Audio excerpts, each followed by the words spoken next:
Bonjour les enfants, eh bien nous arrivons à la fin de notre unité d'écriture. C'est un grand moment pour vous et pour vos professeurs parce qu'aujourd'hui vous allez pouvoir lire votre livre à vos camarades de classe. Donc voilà nos objectifs pour aujourd'hui. Il y en a deux en fait. Le premier objectif, vous allez vous auto-évaluer, donc ce travail que vous avez fait pendant plusieurs semaines, et puis vous pourrez lire votre livre devant vos camarades de classe. C'est ce qu'on appelle la chaise d'auteur. Alors, euh, ça va se faire sur 2 jours, donc aujourd'hui et la prochaine fois, vous pourrez continuer à lire votre livre si vous n'avez pas la possibilité aujourd'hui. Donc, dans le processus d'écriture, c'est important de s'auto-évaluer. Et puis aussi, c'est évidemment la partie la plus intéressante, c'est quand on peut partager son travail avec un public. Donc, pour l'auto-évaluation, voilà le document que nous allons utiliser qui s'appelle auto-évaluation de ma rédaction. Rédaction, c'est un autre mot pour écriture. C'est un mot fort, c'est un mot riche. On a parlé de mots intéressants, donc voilà un mot intéressant, les enfants, à la place d'écriture.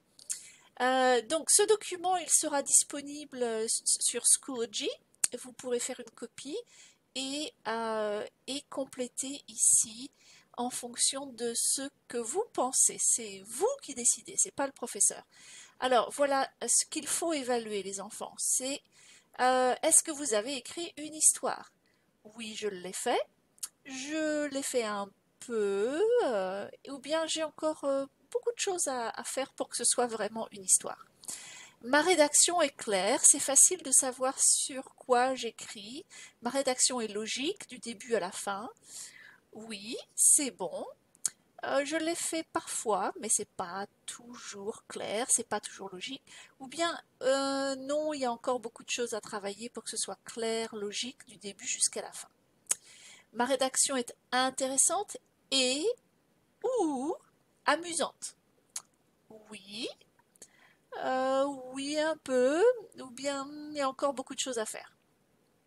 J'ai utilisé beaucoup de mots intéressants. J'ai aussi dit qu'on peut dire des mots forts, des mots riches, des mots descriptifs. J'ai utilisé les 5 sens.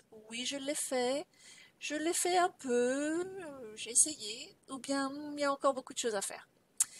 J'ai relu et corrigé ma rédaction, j'ai vérifié la ponctuation, les majuscules, l'orthographe, en anglais c'est spelling, et les homophones comme AA et MME. Oui, je l'ai fait. Il y a encore des... Je l'ai fait un peu, mais pas complètement, et il y a encore beaucoup de choses à corriger.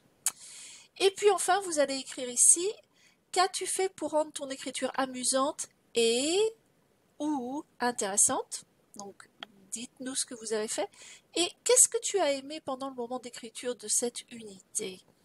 Donc voilà pour l'auto-évaluation.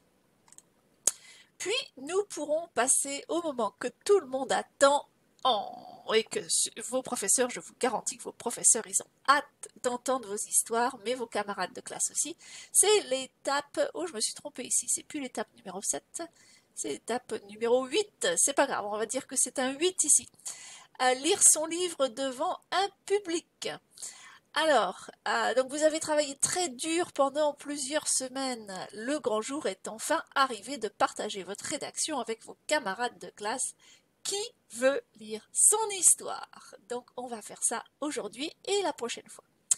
Alors quand vous allez partager votre histoire, pensez à ceci. L'auteur, donc celui qui va lire son histoire, doit parler clairement et pas trop vite. Le public, donc ceux qui vont écouter, ils vont être un bon public, ils vont être respectueux et ils vont bien écouter, c'est-à-dire pas faire de bruit. Et à la fin de l'histoire, le public va pouvoir partager ce qui nous intéresse avec l'auteur et nous ferons des commentaires positifs ou constructifs.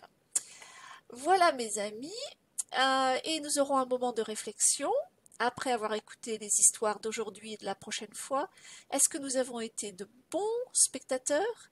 Qu'est-ce que nous pouvons faire pour améliorer la façon dont on écoute les histoires et la façon dont on lit les histoires? Et si vous avez partagé, si vous avez lu votre histoire, qu'avez-vous ressenti quand vous avez partagé votre histoire?